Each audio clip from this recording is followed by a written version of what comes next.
It's been a few months, but it's finally time for a new Free Kingdoms DLC, so let's have a look at the trailer first.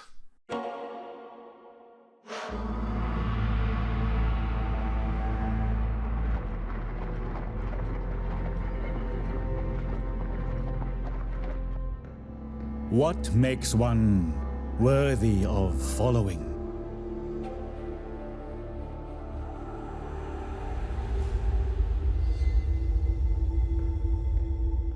Is it because they wield the strength of 10,000 men?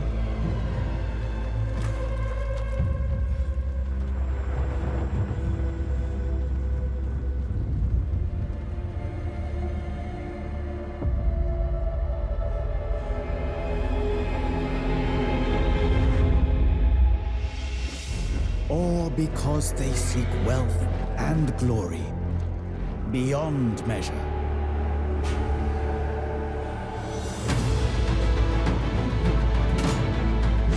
Is it fate, a divine destiny, to lead, to rule? Or perhaps it is simply a matter of honor?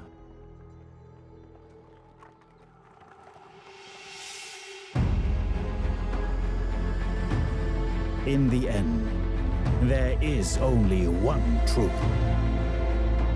A leader without the trust of their subjects will soon be no leader at all.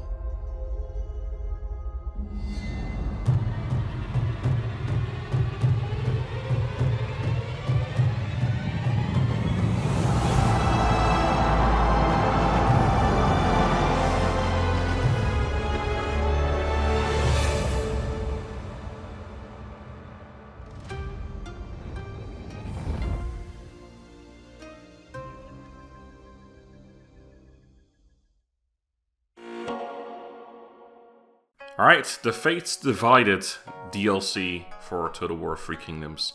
It's coming out in a couple of days, the 11th of March.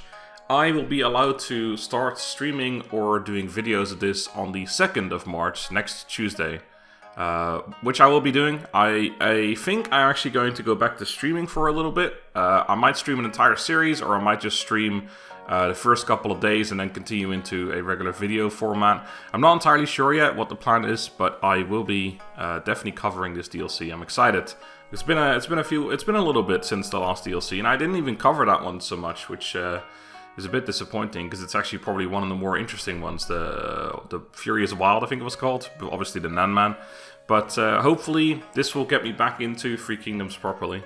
Now I want to very quickly cover some of the things that are in this DLC. I don't really want to go over every single thing that's in it because you'll see when we start doing this, or I'm sure other people. Serious Trivia is a very good YouTuber, by the way. I'd recommend watching him if you like Free Kingdoms. He will definitely cover this in a lot more detail than I will.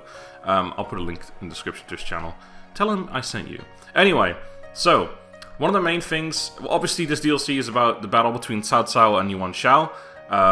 So those are the two main factions, and they've gotten a bit of an overhaul. Yuan Shao has the, for example, his captains now have an armory mechanic. So basically, obviously he was one of the few factions that could recruit captains to lead retinues rather than a general. And they were just kind of boring, because you just couldn't really do, it was just a shitty version of a general, because it was just a normal unit. It wasn't even a general. It wasn't even the shitty version. It was just not the same.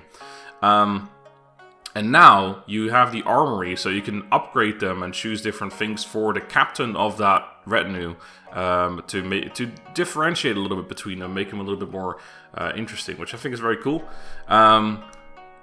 Cao Cao had his, he's supposed to be the schemer and stuff, and there was never any real option in the game or mechanic in the game to represent that, so they've added that in as well, which is going to be interesting. So that's updated him a little bit. And then of course there's also a new faction to play, who is, I think it's Liu Yan, is that his name? I can't remember now, of course, because I'm an absolute mongoloid. I have the information around here. Yeah, it's Liu Yan. So his son, Liu Zhang, was already a character in the game, but he was never playable, I think. He starts in the west, basically just below Ma Teng. And now you can play as him and as his dad. And they've got a really cool, unique feature as well, where if you start as his dad in 190 CE or 194 CE, then you can essentially... It's called I can't remember what it's called actually, but it's a mechanic where you essentially train your heir to take over, and then eventually when you die, your heir will get certain bonuses depending on what you did during the time that you were alive as Liu Yang, which is very cool.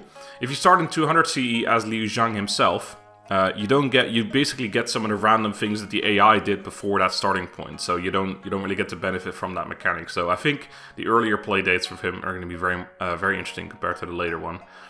So I'm very tempted to do a 190 CE campaign with him, but I also kind of want to play as Yuan Shao and Cao Cao, so I honestly don't know yet who I'm playing yet. Probably several campaigns, we'll see. But yeah, just also on a note on that, that mechanic, it doesn't have to be Liu Zhang that is your heir. You can actually change it to, for example, Lu Bu, and give him a bunch of bonuses to go along with. So, pretty cool. Right, so that's the three main things, obviously, Cao Cao, Yuan Shao, and Liu Yan.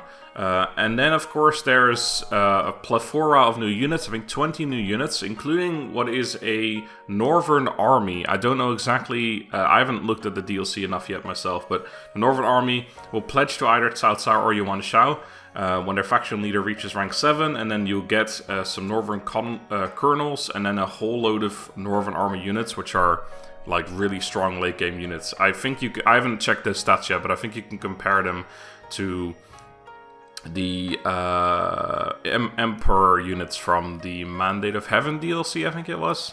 Those ones. So yeah, really strong.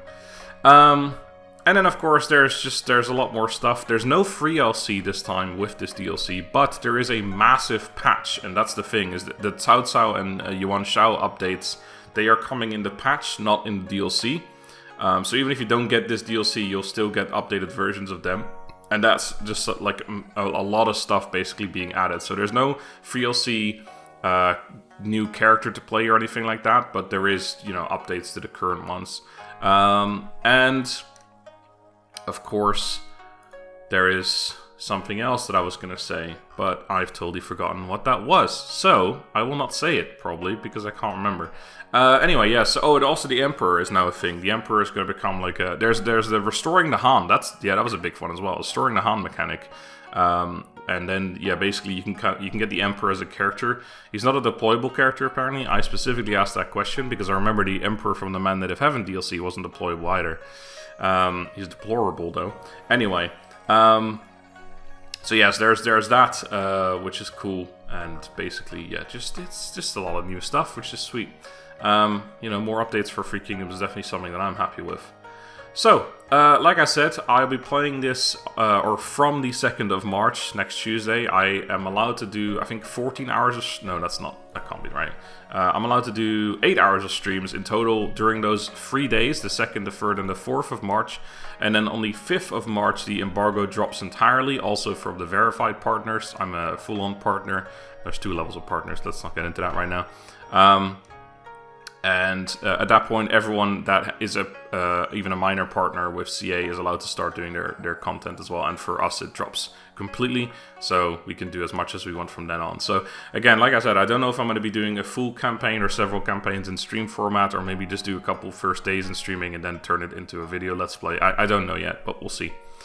For now, though, hope you guys enjoyed. Thank you very much for watching. I will see you all very soon with this new DLC. Until then, have a good day and goodbye.